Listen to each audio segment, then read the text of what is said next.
Assalamualaikum warahmatullahi wabarakatuh. Bismillahirrahmanirrahim. Alhamdulillah. Wassalatu wassalamu ala rasulillah wa ala alihi wa sahbihi wa man wala wa la hawla wa la quwwata illa billah, amma ba'du. Yang kami hormati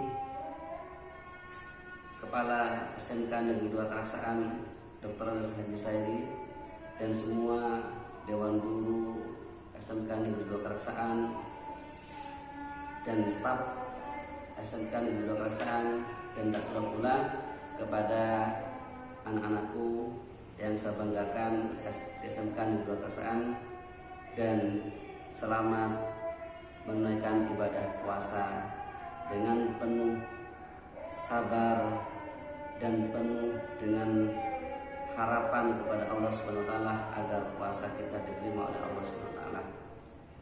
Pada pertemuan kali ini, sebagaimana materi sambungan yang kemarin saya menjelaskan materi tentang akidah, sekarang materi saya adalah tentang wawasan kebangsaan.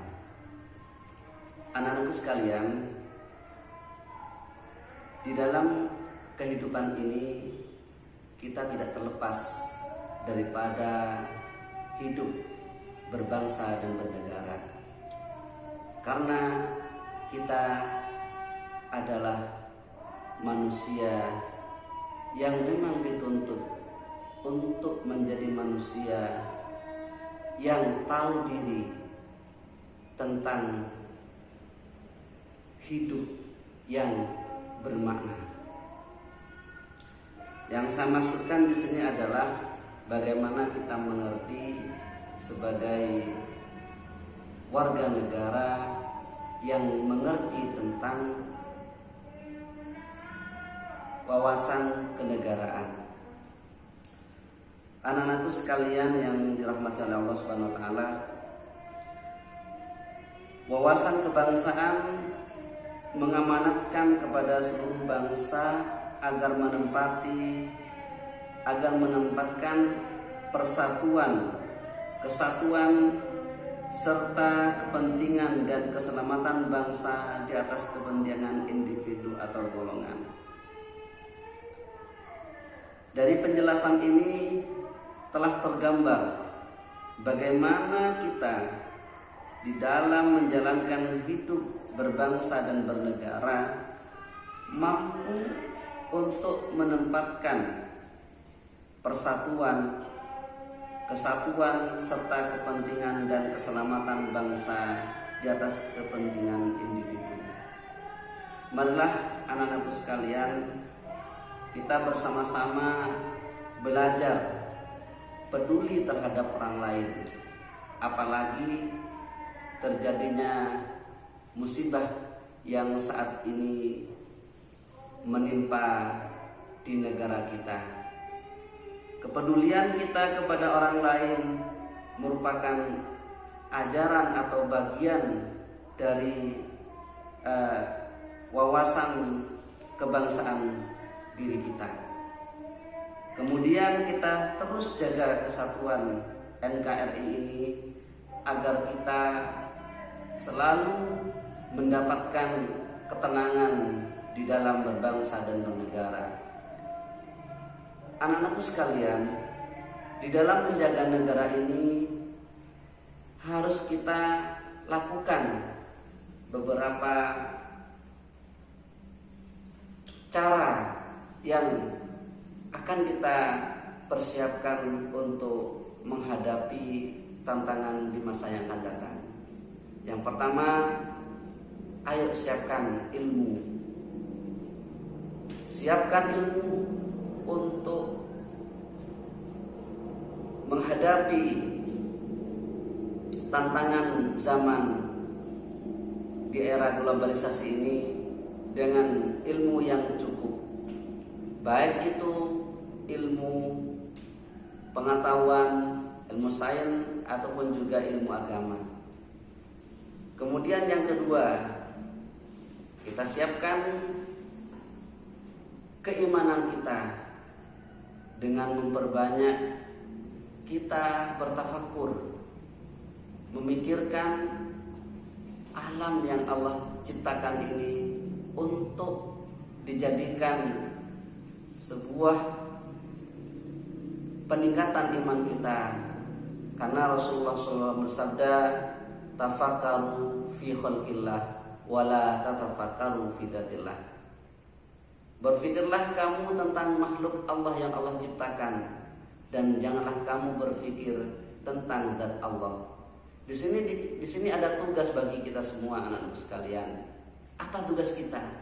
Tugas kita adalah bagaimana kita menggali potensi ilmu yang ada di alam semesta ini. Berbagai macam ilmu yang akan membantu kita untuk menggali kekayaan-kekayaan alam ini. Sehingga ketika kita cerdas, ketika kita cukup pengetahuan kita, ilmu kita cukup untuk mengelola kekayaan alam ini, maka kesejahteraan pun akan kita rasakan bersama. Yang kedua, tentang iman. Bagaimana supaya iman kita tetap bertahan. Maka dari itu, yang harus kita lakukan adalah dengan ilmu kita harus banyak bersyukur kepada Allah Subhanahu wa taala dengan nikmat yang Allah berikan kepada kita. Allah berfirman dalam Al-Qur'an, "A'udzubillahi minasyaitonir rajim. Bismillahirrahmanirrahim. La in syakartum la azidannakum wa la in kafartum inna 'adzabi lasyadid." La in syakartum la azidannakum, jika kamu bersyukur atas nikmat yang Allah berikan, apa katanya Allah? La azidannakum, pasti Allah akan menambah nikmat-nikmat yang lain. Wala in kafartum, dan jika kamu ingkar kepada Allah dan kamu kufur atas nikmat yang Allah berikan kepada kita. Ingat, inna adzabi lasyadid, sesungguhnya azabnya Allah itu sangat pedih. Dengan seperti ini, wahai anak sekalian, marilah kita terus bersyukur atas nikmat yang Allah berikan kepada kita. Dengan nikmat iman ini kita bisa mengelola alam semesta ini, utamanya di negeri kita ini. Bagaimana Allah mengamanahkan negeri kita ini menjadi negeri yang makmur.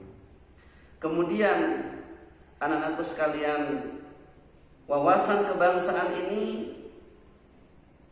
akan memberikan tempat prioritas kepada kita semua selaku bangsa Indonesia.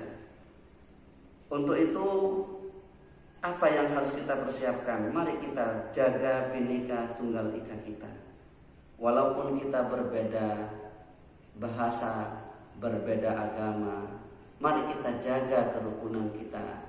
Mari kita jaga kekompakan kita untuk membela bangsa ini. Kemudian yang kedua, kita jaga NKRI. Bagaimana NKRI yang sudah digaungkan bahwa NKRI adalah harga mati. Jangan sampai negara kita ini terjajah oleh siapapun. Kita masih berpotensi, masih punya kemampuan untuk mengelola kita. Jangan sampai ada orang luar pun yang akan mengambil kekayaan alam kita. Mari kita kelola sendiri. Nah, menjaga NKRI keutuhan ini sangatlah penting. Dari Sabang sampai Merauke, terus bersama-sama dimanapun kita berada, terus kita jaga NKRI kita. Kemudian anak-anakku sekalian, apalagi yang perlu kita persiapkan?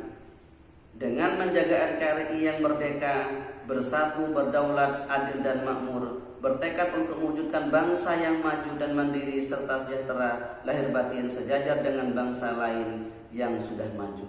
Ini harus kita betul-betul ambil dan betul-betul kita perhatikan. Jangan sampai lengah, jangan tidur dalam kehidupan sehari-hari. Ayo bangkitkan semangat ilmu kita agar kita mampu menghadapi tantangan zaman yang akan datang.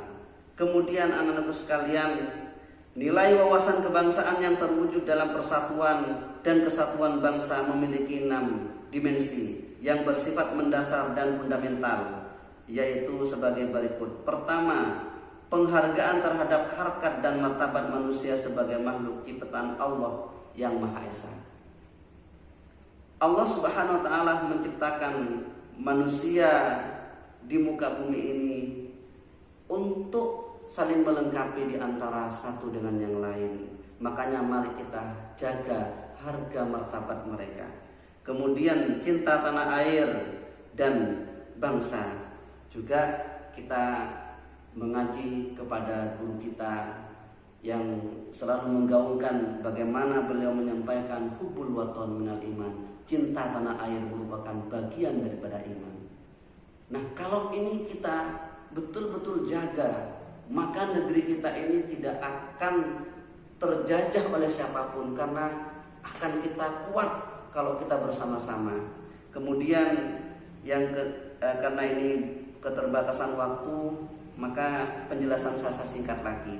Kemudian apa yang kita harus lakukan lagi, yaitu diantaranya adalah bagaimana kita selaku bangsa Indonesia ini harus mempunyai sikap yang demokrasi atau harus kita berdaulat. Dan demokrasi dan kedaulatan ini adalah milik kita. Kita adalah sebagai warga negara yang merdeka, sebagai warga negara yang bebas. Maksudnya bebas di sini adalah bebas dari penjajahan.